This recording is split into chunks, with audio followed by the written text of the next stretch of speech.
Piano प्रतिभा था, पर पत्नी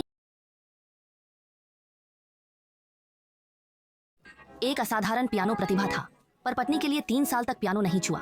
फिर भी पत्नी के दिल में उसके लिए कोई भावना नहीं थी। वो 3 साल पहले छोड़ने वाले पूर्व पति को याद करती थी। अनजान की दाहुओं ने उसकी पत्नी की समानता देखकर ही 3 साल तक गुप्त रूप से देखभाल की थी। दाहुओं के गुरु 3 साल से उसे खोज रहे थे, क्योंकि वे पिछली प्रतियोगिता में हारे थे और केवल दाहुओं ही संगीत को हरा सकता था। अचानक पत्नी ने तलाक मांगा, क्योंकि उसका पूर्व पति वापस आना चाहता था। ये सुनकर पत्नी की सचिव दाहुओं के लिए दुखी हुई।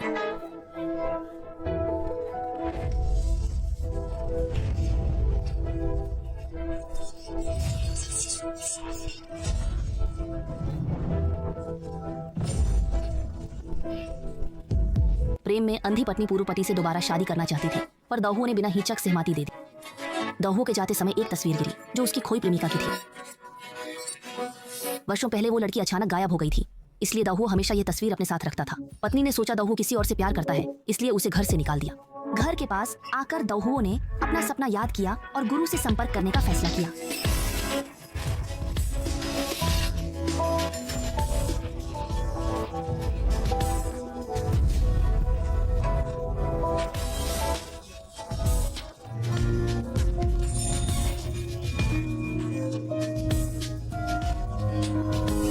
दाहुओं के लिए पत्नी के पड़ोसी में घर किराए पर लिया, जहां उसने पियानो देखा और बजाना शुरू किया। उसी समय घर पर अभ्यास कर रही पत्नी ने वही धुन सुनी और सोचा कि उसका पूर्व पति लौट आया है। जब वो जांचने बाहर गई तो यूज दाहुओं मिला।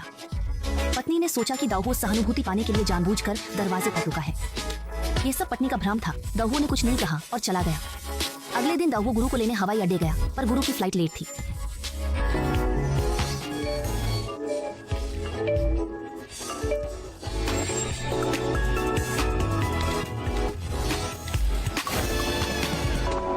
उसी समय पत्नी भी अपने पूर्व पति को लेने आई थी। तभी उसने पास से पियानो की आवाज सुनी। उसने सोचा कि उसका पूर्व पति आ गया है, लेकिन जब वो करीब आए तो उसने पाया कि पियानो बजाने वाला जेहो था।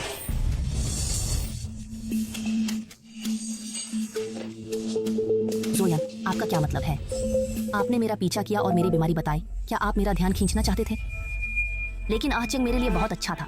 मैं भी यूज बहुत प्यार करता था। आप जाने की सोच भी मत। यन यान, पिछले 3 साल से आप सो नहीं पाए। आपकी देखभाल जांगलुओ ने की, न कि जांगछंग ने। ये अनुबंध का हिस्सा है जो यूज करना चाहिए था, लेकिन अनुबंध में यह नहीं था कि वो आपकी आंखें ठीक करने के लिए दवा आजमाएगा।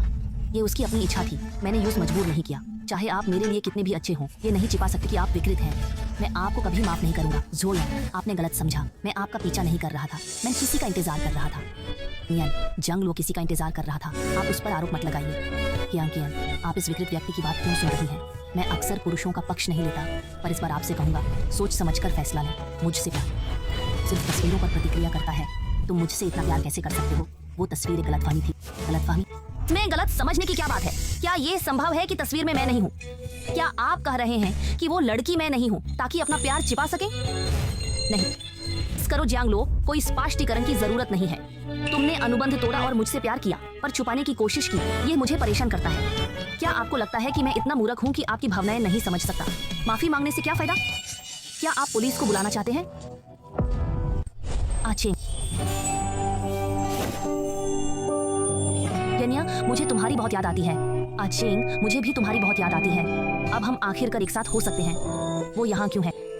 आचेंग, गलत मत समझो। वो मेरा पीछा करके यहाँ आई है। पीछा?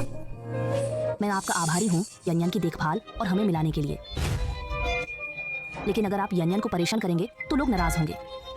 मैं चाहता हूँ कि आप पुरुष बने और हमारे जीवन में दखल ना दें।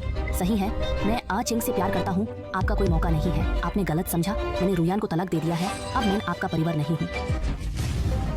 परिवार? मुझे पता है आप यनियन के बारे में क्या सोचते हैं, पर मुझे उस पर भरोसा है। अब आप जा सकते हैं, वरना मैं सुरक्षा कर्मियों को बुला लूंगा। जांगशी, संबंधों का दुरुपयोग मत करो। जंगलो सच कह रहा है, उस पर आरोप मत लगाओ। कियांग